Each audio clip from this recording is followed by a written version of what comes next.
আজকের ভিডিওটা শুরু করলাম সকাল 4:46 থেকেই। আজকে একটু যাচ্ছি বাগানে আম কুড়াতে। দেখা যাক, বেশ ভালো লাগে কিন্তু বাগানে আম কুড়াতে যেতে, সেটাই তোমাদের সাথে শেয়ার করব। আসলে বন্ধুরা, এই বাগানটা হচ্ছে আমার মামা শ্বশুরের, তাই হচ্ছে এখানে প্রচুর আম গাছ। কালকে ঝড় বৃষ্টি হয়েছে, তাই সকলেই আম কুড়িয়েছে। তা আমরা দুজন আজকে রোববার বলে একটু সকাল সকাল উঠে গেছি একটু আম কুড়াতে। বেশ ভালো লাগে আম কুড়াতে। তাই গিয়ে দেখি বাগানে আর আম নেই, ওই অল্প অল্প আম পেয়েছে হাজব্যান্ড, কিছু আম টুকিয়েছে, আমিও কিছু পেয়েছি। মোটামুটি দুজনে মিলে হয়তো বলতে পারো একটা বড় ব্যাগ আর একটা ছোট ব্যাগের এক ব্যাগের মতো আম হয়েছে। তাই ভাবলাম এই যে বাগানে কত পিপুল শাক, এই পিপুল শাকগুলো নিয়ে যাই। এই শাকগুলো না আলু দিয়ে রান্না করলে বেশ ভালো লাগে, আর এগুলো খাওয়াও খুব উপকারী। এগুলো খেলে নাকি ঠান্ডা লাগে না, ঠান্ডার ভাব কেটে যায়। তাই যাই হোক, হচ্ছে গিয়ে পিপুল শাক নিয়ে নিয়েছি। আর এই দেখো আম 2 ব্যাগ পেয়েছি, নিয়ে নিয়েছে।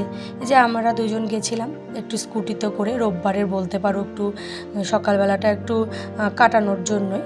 আর বেরিয়ে পড়েছিলাম প্রায় বলতে পারো 4:46। তার আগে আমবাগান পরিষ্কার করে মানুষ টুকিয়ে নিয়ে চলে গেছে। আমরা মোটামুটি এখানে ওখানে যাও 2-একটা পেয়েছি। ওই যে নিয়ে এসেছি এবার এই বাড়িতে, নিয়ে এসে এবার ঝুড়িতে ঢেলে রাখি। কারণ সব আম তো আর ভালো ফ্রেশ আম নয়, কিছু কিছু একটু দাগানো, একটু দাগ লাগা, একটু শিল পড়েছে, একটু ফেটে গেছে, এরকম বুঝেছো বন্ধুরা। সেগুলো একটু আলাদা করে নিচ্ছি, আর যেগুলো একদম ফ্রেশ সেগুলোকে ওই হলুদ ঝুড়িতে রাখছি। আর একটু ফেটে গেছে, একটু নষ্ট হয়েছে, সেগুলোকে এই মানে নীল কালার ঝুড়িটাতে রাখছি। যাই হোক বন্ধুরা, রোজকারের মতন সেই একটাই অনুরোধ, লাইক দিয়ে ভিডিওটা দেখা শুরু করো, আর ভিডিও শেষে সুন্দর একটা কমেন্ট করতে একদমই ভুলো না। আসলে বন্ধুরা, এই আম কুড়াতে আম সত্যি কথা বলতে খাওয়াটার থেকে কুড়ানোর মজাটাই অন্যরকম।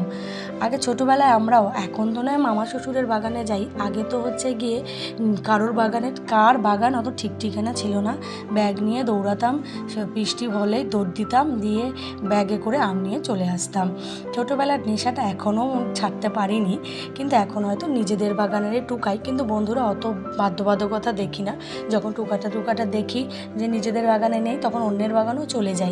আমাদের এখানে কেউ কিছু বলে না। আমাদের এই কাশিমপুরে প্রচুর পরিমাণে আম বাগান আছে। এখন তো মানুষের মানে কী বলবো, বাড়িঘর করার জন্য অনেক গাছ কেটে ফেলা হচ্ছে, কিন্তু আগে প্রচুর ছিল। আমি তো এই অঞ্চলেরই মেয়ে, তাই এই সমস্ত এক্সপিরিয়েন্স আমার ছিল, আমার ভালো লাগে। এবার অনেকে এগুলো নিয়ে হাসাহাসি করুক, তাতে আমার কোনো যায় আসে না, কারণ আমার এগুলো খুব ভালো লাগে। আম টোকাতে, ঘাক টোকাতে, এগুলো খুব ভালো লাগে বন্ধুরা।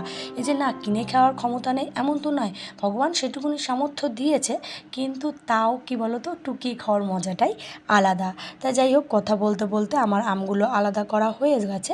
এই দেখো বন্ধুরা, একটু আধটু দাগ, যেগুলো একটুখানি উপর থেকে মানে যদি ছোলাটা ফেলে দেওয়া হয় পুরো ভালো হবে, তাই আমি নিয়ে এসেছি। যাই হোক, 2 ঝুড়ি আম হয়েছে।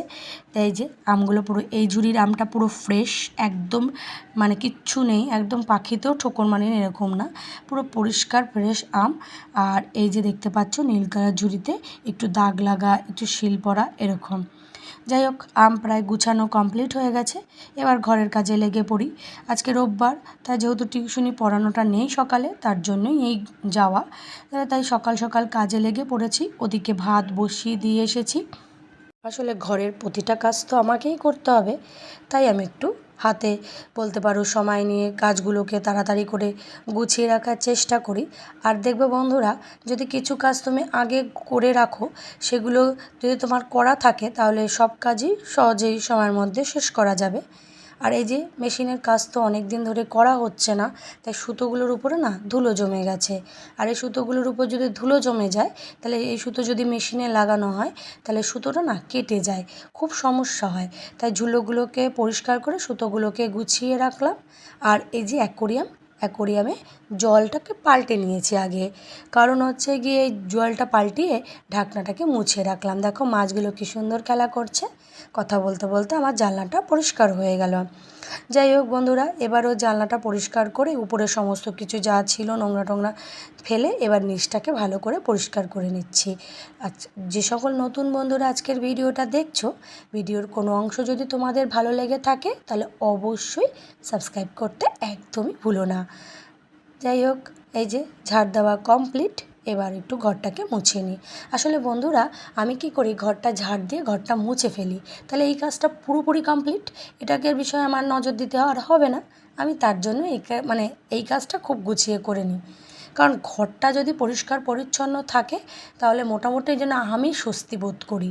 কারণ এই ঘরটা যেহেতু ফাঁকা, আর ফাঁকা ঘরে দেখবা জিনিসপত্র এদিক ওদিক যদি নিচে পড়ে থাকে, দেখলে মনে হয় যেন একটা পাগল পাগল ভাব লাগে, মানে বেশি অগোছালো লাগে। তার জন্য সত্যি কথা বলতে ফাঁকা ঘর বলে আমি একটু টিপটাপ পরিষ্কার পরিচ্ছন্ন করেই রাখি। আর ছেলে মেয়ের তো মানে ছেলে মেয়ে বলতে মেয়ের থেকে আমার ছেলে বেশি দুষ্টু। ওর বই খাতার কোনো ঠিক ঠিকানা থাকে না। ওই দেখো না শোকেসের নিচে বই ঢুকিয়েছে এমনভাবে সে আমি বেরই করতে পারছি না। মানে অনেক কষ্ট করে বের করে তারপরে রাখলাম, রেখে ঘরটাকে পুরোপুরি মুছে নিলাম। বন্ধুরা আমার প্রায় কাজই কমপ্লিট হয়ে গেছে।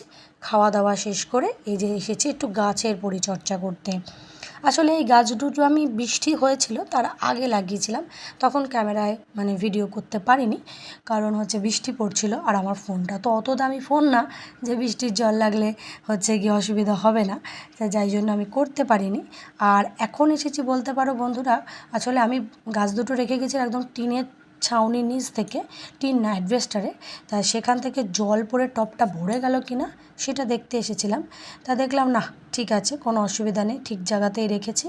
আর এইদিকে ঝুড়িটাকেও দেখতে এসেছি, কারণ একটু হাওয়া টাওয়া দিয়েছে, গাছ মাছ উল্টে পড়েছে কি না সেগুলো দেখতে। তা দেখলাম এই যে এর মধ্যে নারকেল গাছে অনেক ফুল পড়েছে, তাই আমি ছোটো ফুলগুলোকে আস্তে আস্তে ফেলে দিচ্ছি। যাই হোক, কথা বলতে বলতে ভিডিওর অন্তিম পর্যায়ে চলে এসেছি। আশা করি তোমাদের ভিডিওটা ভালো লাগবে।